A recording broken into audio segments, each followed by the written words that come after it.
अस्सलामुअलैकुम नाजरीन, यो वीडियो में खुश आमदीद। एपिसोड की शुरुआत में कबीले में बैठे सिपाही रोजा अफ्तार कर रहे होते हैं। आइकुत कहता है, मेरे भाइयों आप वहाँ नहीं थे, लेकिन जरकुतई साहब मेरे गवाह हैं। मेरे सामने एक बड़ा काफिर नमूदार हुआ। आपके भाई आइकुत ने क्या किया होगा? उसने अपनी तलवार खींची और ऊपर से नीचे की तरफ मारी और काफिर को इस सेब की तरह 2 टुकड़े कर दिया। इस पर सब हंसने लग जाते हैं और शामिल कहता है, मत करो भाई, क्या वो सेब था? फिर तैमूर बोगा कहता है, आइकुत ने उसे ईमान की ताकत से मारा, वरना कौन सी तलवार इंसान को 2 टुकड़े कर सकती है। सब हंसने लग जाते हैं तो आइकुत कहता है, अगर आप चाहें तो इस पर यकीन ना करें, मैं यही कहूंगा। सिपाही भाई सुंगुर कहता है, हम मानते हैं आइकुत भाई, हम मानते हैं, हम क्यों नहीं मानेंगे? क्या ऐसा नहीं है सुंगुर आगा? तो सुंगुर भाई कहते हैं, मुझ पर इल्जाम ना लगाएं, अगर मैं देखता तो यकीन करता। यह सुनकर आइकुत कहता है, फिर मैं मेज से उठकर जाता हूँ। ये कहते साथ ही वो जाने लगता है तो सिपाही उसे रोक लेते हैं। इसलिए में कोनूर वहाँ पे आता है। कोनूर को देखते साथ ही बुरहान को छोड़कर बाकी सब सिपाही खड़े हो जाते हैं और कोनूर उनसे कहता है, आपने आज रात बहुत अच्छा काम किया सिपाहियों, कुफार को जमीन पे फेंक दिया, लेकिन खतरा भी नहीं टला। हमें ज्यादा मोहतात रहना चाहिए। जंग के दौरान हमसे जो गलतियां होती हैं वो हमें जहन्नुम में धकेल सकती है। क्यों बुरहान, ऐसा ही है ना?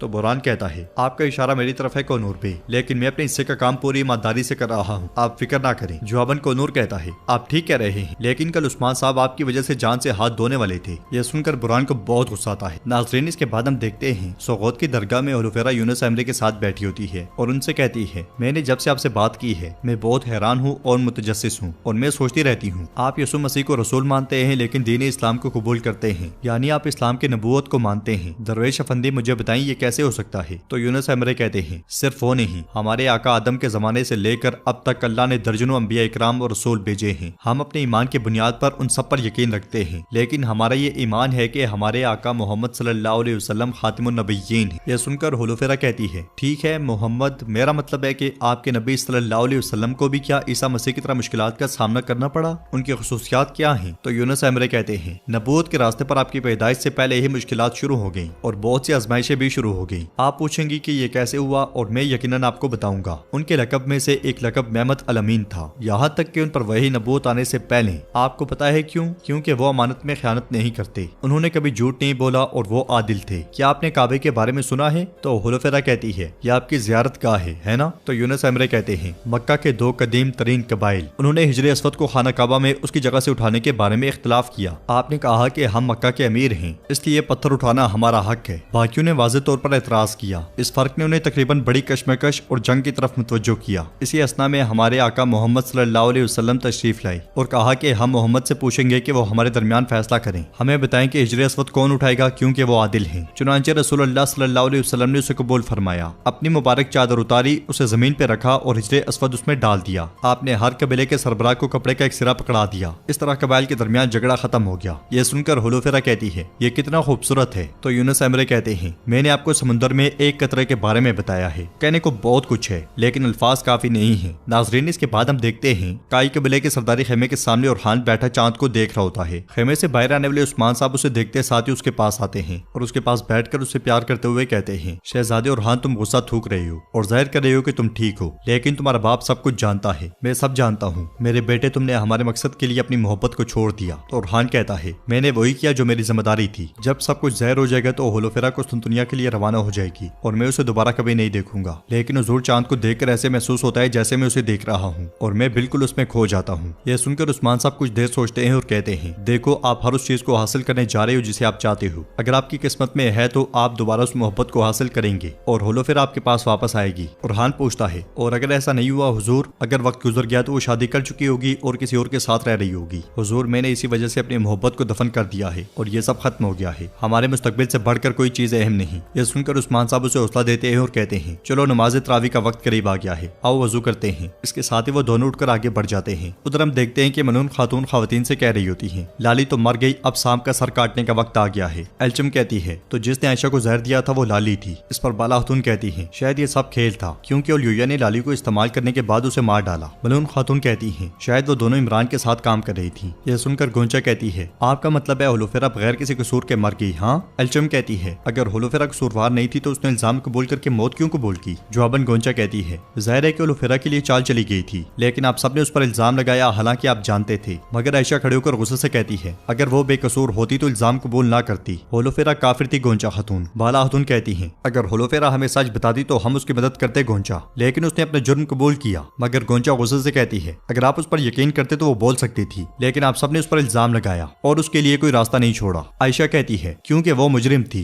उसने अपने जुर्म का एतराफ किया और वो हासिल कर लिया जिसकी वो हकदार थी। उस बेवकूफ सांप लड़की ने आपको अंधा कर दिया है गोंचा। यह सुनकर गोंचा गुस्से से आगे बढ़ती है तो एल्चम आयशा से कहती है हमारे लिए मुर्दा के लिए ऐसी बात करना मुनासिब नहीं भाभी। मगर आयशा कहती है वो एक कातिल है तो मैं उसके बारे में क्या कहूँ। इस बहस में फातिमा भी बोल पड़ती है होलोफेरा कातिल नहीं है आयशा खातून, वो बेकसूर है। मगर आयशा कहती है तुम जिसे बेकसूर कहते हो वो कातिल है और उसके हाथ खून से रंगे हुए हैं। बहस बढ़ती ही चली जाती है तो मलून खातून चिल्लाते हुए कहती है बस आयशा बहुत हो गया। मलून खातून के गुस्सा करते साथ ही उसे अपनी आत्मा नजर आती है जो उससे कह रही होती है खून आएगा, ये सब बंदे हैं, हकीकत सिर्फ तुम देख सकती हो। उसकी बात सुनते साथ ही आयशा फिर से वही जुमले बोलने लग जाती है तुम कातिल का दिफा कर रहे हो, तुम सब कातिल हो। यह सुनकर एल्चम कहती है बस भाभी काफी है। तो आयशा कहती है काफी नहीं है, ये शादी खून से रंगीन होगी, खून की नदियां बहेंगी। ये कहते साथ ही वो चली जाती है तो एल्चम खातून से कहती है इसकी बातों का बुरा ना माने, यह सब उस जहर की वजह से हो रहा है जो इसने पिया था। बाहर बुरान खड़े होकर कोनूर से कहता है होशियार रहो कोनूर, मैं हमेशा उस्मान साहब की हिफाजत करता रहा हूँ, मैं अपने सीने को उनके लिए ढाल बनाने से कभी नहीं इश्क जाता। मगर कोनूर कहता है तुम सिर्फ बातें कर रही हो, अगर आज मैं वक्त पर ना देखता तो उस्मान साहब मर चुके होते। तो बुरान गुस्से से कहता है अल्लाह ना करे, ये किस तरह की बातें कर रही हो, क्या कीते तुम्हारे हुक्म में नहीं आता था? खुफिया करारगाह पर हमला कैसे हुआ? आपने एहतियात क्यों नहीं की?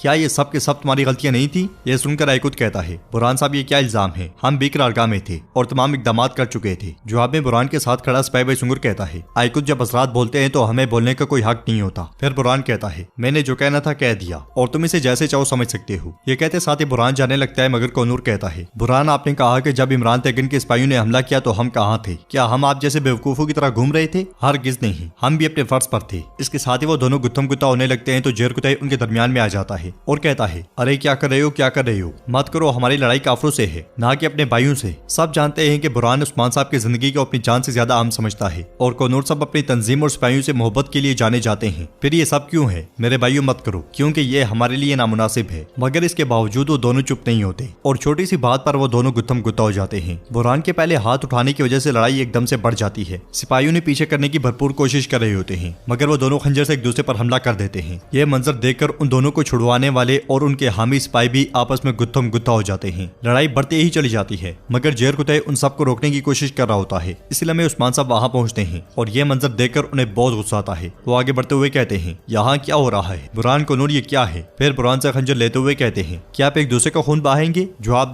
दो, सर क्यों झुका के खड़े हो? देखो एक दूसरे को गुस्से से जैसे पहले देख रहे थे। आप का सिपाही हैं, क्या ये मुनासिब है? कोनूर कुछ कहने लगता है तो उस्मान साहब गुस्से से कहते हैं खामोश, जो कुछ हुआ उसका जवाब पेश करने वाली कोई चीज नहीं है। ये कहते साथ ही उस्मान साहब खंजर फेंक देते हैं और पूछते हैं बताओ किस चीज पर इख्तलाफ हुआ? मगर उन दोनों के पास कोई जवाब नहीं होता और उस्मान साहब मजीद कहते हैं आपने लड़ाई में सिपाहियों को भी शरीक किया, ये हिम्मत दिखानी है तो मैदान में दिखाओ, ना कि एक दूसरे को। आप सिपाहियों की क़यादत कर रहे थे और किलों को फतह कर रहे थे, तुम मैदानों में गरज रहे थे, तो ये क्या हुआ? अगर तुम लोग ऐसा करते हो तो तुम्हारे पीछे चलने वाले सिपाही भी गहरी खाई में जा गिरेंगे। मैं काई फौज के साथ ऐसा कुछ नहीं होने दूंगा। जेर कुतई इन दोनों के हथियार ले लो, अदालत कल लगाई जाएगी और फैसला जो भी होगा आप उसे तस्लीम करेंगे। इसके साथ ही जेर कुतई उन दोनों से हथियार ले लेता है और उस्मान साहब कहते हैं इन दोनों को जिंदान में फेंक दो, अफसोस, चलो मेरे सामने से निकल जाओ। ये सुनते साथ वो दोनों सिपाहियों के साथ आगे बढ़ जाते हैं और नाजरीन एपिसोड भी इख्तिताम पजीर होती है। अगर आपको वीडियो पसंद आए तो वीडियो को लाइक करें, चैनल को सब्सक्राइब करें और बेल आइकन पर लाजमी से क्लिक कर दें। इंशाल्लाह मिलते हैं नेक्स्ट वीडियो में, तब तक के लिए रखें अपना और अपनों का बहुत ज्यादा ख्याल। अल्लाह निगहबान।